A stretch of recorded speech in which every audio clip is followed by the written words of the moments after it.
Hello students of class 11। तो आज हम एक छोटा टॉपिक पहले लेते हैं और ये टॉपिक का नाम होता है ध्वनि तरंगे। क्या नाम होता है? ध्वनि तरंगे।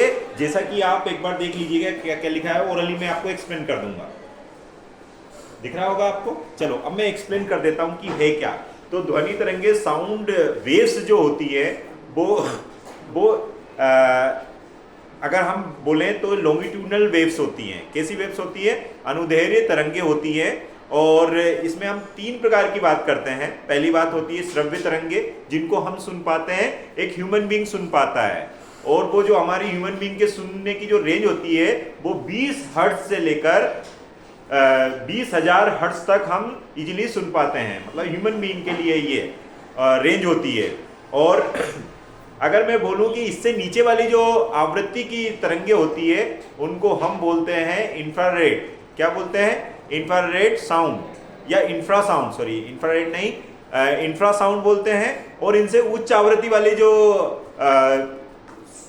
साउंड होता है, तरंगे होती है, उनको हम बोलते हैं अल्ट्रासाउंड। ठीक है, अल्ट्रासाउंड एंड इंफ्रासाउंड। चलो अब एक बार थोड़ा लिखा है उसको भी पढ़ लेते हैं जो मैंने आपको समझाया है।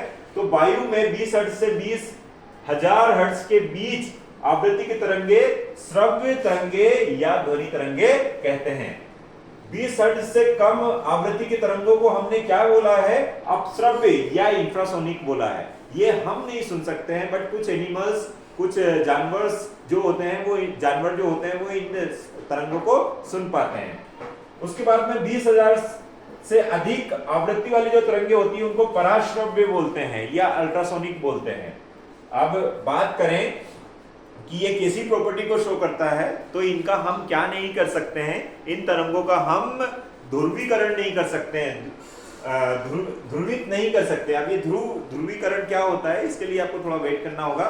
ये क्लास 12th में आप ध्रुवीकरण कॉन्सेप्ट को पढ़ते हैं, जिसको हम पोलराइजेशन बोलते हैं। लेकिन पोलराइजेशन के अलावा ये परावर्तन, अपवर्तन, व्यतिकरण और कहें कि क्या डिफ्रेक्शन को विवर्तन बोलते हैं, ये सब करती हैं कौन सी? ध्वनि तरंगे। लेकिन क्या नहीं करती है बेटा? पोलराइजेशन नहीं शो करती है।